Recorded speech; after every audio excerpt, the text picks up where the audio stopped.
साल 2024 में लोकसभा चुनाव के साथ साथ कई राज्यों में विधानसभा चुनाव भी हुए। हरियाणा में लगातार बीजेपी ने तीसरी बार जीत दर्ज की, जो हरियाणा के लिहाज से पहली मर्तबा हुआ। इधर महाराष्ट्र में महायुति ने प्रचंड बहुमत हासिल किया।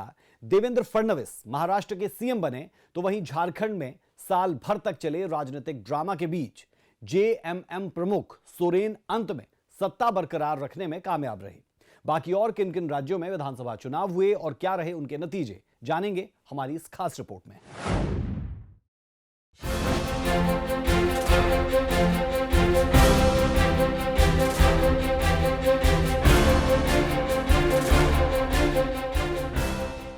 – 2024 किसके लिए रहा बेमिसाल?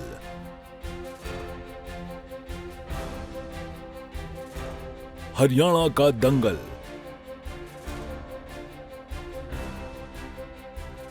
बीजेपी का मंगल।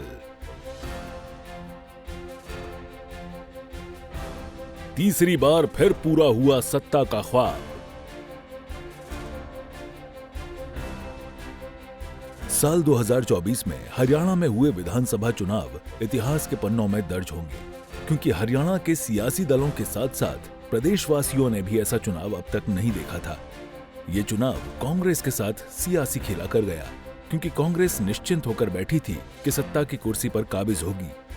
जीत से पहले ही मुख्यमंत्री कौन बनेगा इस बात पर होड़ लगने लगी, तो जश्न की तैयारियां तेज हो गईं। यहाँ तक कि भूपेंद्र और दीपेंद्र हुड्डा ने दिल्ली में प्रेस कॉन्फ्रेंस भी कर ली, लेकिन समय के उलटफेर और फिजाओं के रुख ने कांग्रेस का ये सपना ऐसा तोड़ा कि परिणाम आने के कई दिनों बाद तक भी कांग्रेस अपनी हार को स्वीकार नहीं कर पाई और बीजेपी तीसरी बार प्रचंड जीत के साथ सत्ता पर काबिज हुई। हरियाणा विधानसभा चुनाव में बीजेपी की प्रचंड जीत हुई। आपको बता दें कि हरियाणा में कुल 90 विधानसभा सीट हैं, जिसमें से प्रदेश में बहुमत का आंकड़ा 46 का है। बीजेपी ने बहुमत के आंकड़े को पार करते हुए 48 सीटों पर जीत हासिल की, तो कांग्रेस के खाते में 37 सीटें आईं।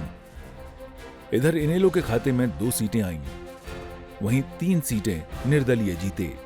नायब सिंह सैनी ईश्वर की शपथ लेता हूं कि मैं विधि द्वारा स्थापित भारत के संविधान के प्रति सच्ची श्रद्धा और निष्ठा रखूंगा। मैं भारत की प्रभुता और अखंडता अक्षुण्ण रखूंगा। मैं हरियाणा राज्य के मुख्यमंत्री के रूप में अपने कर्तव्यों का श्रद्धापूर्वक और शुद्ध अंतःकरण से निर्वहन करूंगा। हरियाणा विधानसभा चुनाव 2024 अब तक के सबसे खास चुनाव रहे हैं, क्योंकि इतिहास में पहले कभी किसी पार्टी ने तीसरी बार बहुमत से सरकार नहीं बनाई थी। बीजेपी ने वो कर दिखाया जो किसी और पार्टी ने नहीं किया था। खास बात तो ये रही कि जहां कांग्रेस ने बिना सीएम चेहरे पर चुनाव लड़ा, तो बीजेपी ने नायब सैनी के चेहरे पर चुनाव लड़ा और 48 सीटों पर प्रचंड जीत हासिल कर इतिहास रच दिया। नायब सैनी ने कुरुक्षेत्र की लाडवा विधानसभा सीट से बड़ी जीत दर्ज की। ये कांग्रेस के लिए भी अब तक का सबसे बड़ा खेला था।